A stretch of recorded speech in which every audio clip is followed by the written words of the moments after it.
Assalamualaikum warahmatullahi wabarakatuh.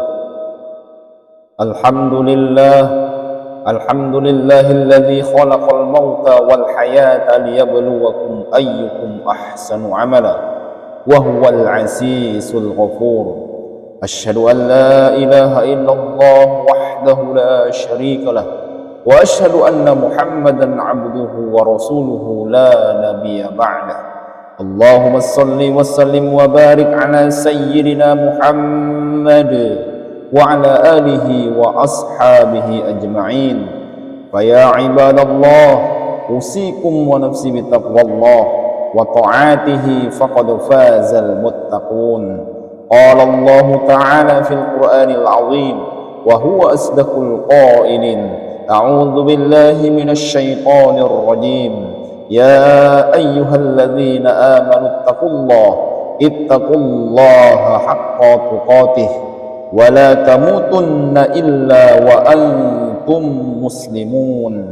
Wa qala ta'ala fi ayatin ukhra, ya ayyuhalladzina amanu ittaqullaha wa qulu qawlan sadida yuslih lakum a'malakum wa yaghfir lakum dhunubakum wa man yuti'illaha wa rasulahu faqad faza fawzan 'azima.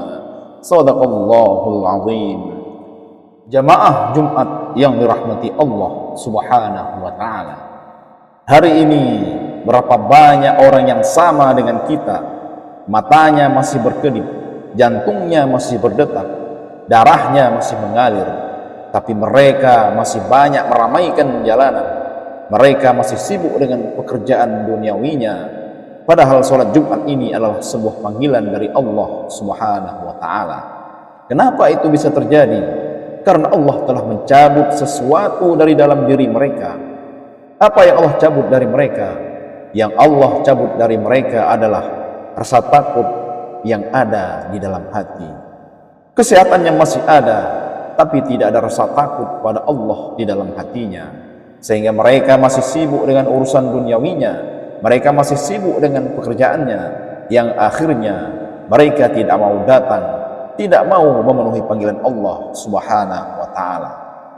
Jamaah Jumat yang dirahmati Allah Subhanahu wa ta'ala, kalaulah badan sudah tak sehat, kalaulah badan sudah sakit, terbaring lemah, kaku di dalam ruangan ICU rumah sakit, sayup-sayup terdengar suara azan yang dikumandangkan oleh muadzin. Sayup-sayup suara itu dibawa oleh angin melalui celah-celah jendela kamar ruangan rumah sakit. Suara itu terus dibawa oleh angin sampai ke dalam lubang telinganya, kemudian masuk sampai ke gendang telinganya. Akhirnya suara itu pun mendarat tepat di dalam lubuk hatinya yang paling dalam. Maka respon satu-satunya yang terjadi adalah menetes, mengalir air mata penyesalan. Menyesal karena dulu masih sehat tidak mau datang ke masjid, tidak mau datang ke rumah Allah Subhanahu wa ta'ala. Dulu di waktu badan itu kuat, di waktu badan itu sehat, tak mau datang ke rumah Allah, memenuhi panggilan Allah, sibuk dengan hartanya, sibuk dengan pekerjaannya, sibuk dengan urusan duniawinya. Akhirnya ketika badan itu sudah tak lagi sehat, sudah sakit, terbaring lemah kaku di dalam ruangan rumah sakit, barulah penyesalan itu datang. Kemana kita di waktu sehat? Kemana kita di waktu badan masih kuat? Maka satu-satunya respon yang terjadi adalah mengalir air mata, karena mulut sudah tak lagi bisa berkata, tangan tak bisa lagi mengayun, kaki tak bisa lagi melangkah, karena tak lama lagi detik-detik malaikat maut akan datang ingin menjemput nyawa kita. Maka yang terjadi adalah penyesalan. Lan tarji'al ayyamul lati madat, tidak akan kembali hari-hari yang telah berlalu. Mana orang yang kaya, mana orang yang punya kuasa, mana orang yang kuat, ketika badan itu sudah terkulai, tak ada lagi daya dan upaya, hanya tinggal menunggu malaikat maut datang menjemput. Semua sudah tak lagi berguna dan tak lagi bermakna di hadapan Allah Subhanahu wa ta'ala. Jamaah Jumat yang dirahmati Allah Subhanahu wa ta'ala, hari ini kita diwajibkan Allah untuk datang satu kali dalam sepekan. Dari 7 hari dalam sepekan, Allah hanya minta waktu kita kurang lebih 30 menit sampai 60 menit untuk datang memenuhi panggilan Allah. sebuah kewajiban yang telah dititik beratkan Allah di atas pundak kita selaku orang yang beriman dan berakal sehat, orang yang takut pada Allah, orang yang percaya bahwa mati itu adalah kepastian. Makanya hari ini kita dipanggil oleh Allah Subhanahu wa taala. Kita datang memenuhi panggilan itu, tapi berapa banyak orang yang masih belum mau datang, berapa banyak orang yang masih mementingkan dunianya dibandingkan panggilan Sang Penciptanya. Mereka hari ini di awang-awang, mereka diangan-angankan oleh setan bahwa mereka adalah orang yang akan mendapatkan keberuntungan jika mereka tak datang ke masjid. Tapi kalau mereka datang ke masjid, memenuhi panggilan Allah, akan merugi bisnisnya, rusak pekerjaannya, hancur dunianya. Itulah angan-angan yang diberikan setan, sehingga mereka tak mau lagi datang ke masjid, tak mau lagi datang ke rumah Allah. Jamaah Jumat yang dirahmati Allah Subhanahu wa taala, hari ini kita dipanggil Allah Subhanahu wa taala. Andaikan panggilan yang hanya sekali sepekan ini kita pun tak sempat datang, lalu bagaimana mungkin panggilan Allah yang 5 waktu sehari semalam bisa kita penuhi? Apa yang akan kita bawa mati? Apa yang akan kita pertanggungjawabkan di hadapan Allah Subhanahu wa taala? Wahai saudaraku, dunia ini hanya sementara. Dunia ini hanyalah sebuah permainan. Setiap permainan pasti akan berakhir, dan setiap akhir itu akan selalu datang penyesalan. Maka orang yang hari ini masih lalai, orang yang hari ini masih tak mau datang ke rumah Allah, orang yang hari ini masih tak mau datang memenuhi panggilan Allah, hiduplah sesuka hatimu, tapi ingatlah bahwa kau akan mati.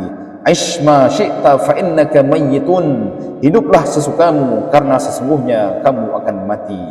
Ketika badan sudah terbujur kaku, keranda sudah diusung, dimasukkan ke dalam liang lahat, dihimpit dengan papan, lalu dihimpit lagi dengan tanah.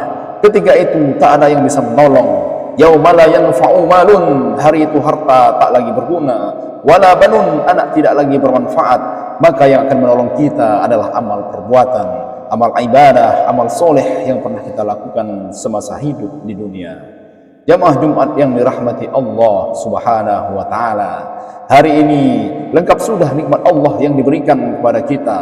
Nikmat umur yang panjang, nikmat sehat, ditambah lagi yang paling besar nikmatnya adalah nikmat rasa takut pada Allah Subhanahu wa taala. Makanya kita disuruh datang sekali dalam sepekan untuk mendengarkan nasihat khatib. Ittaqullah, takutlah kalian kepada Allah, haqqa tuqatih, sebenar-benarnya takut. Wala tamutunna illa wa antum muslimun, dan janganlah kamu mati kecuali dalam keadaan Islam. Janganlah kalian mati kecuali dalam keadaan la ilaha illallah, dan janganlah kalian tinggalkan dunia ini dalam keadaan tidak beriman dan bertakwa kepada Allah Subhanahu wa taala. Barakallahu li wa lakum fil Qur'anil azim, wa nafa'ani wa iyyakum bima fihi minal ayati wa dzikril hakim. Wa taqabbala minni wa minkum tilawatahu innahu huwal ghafurur rahim.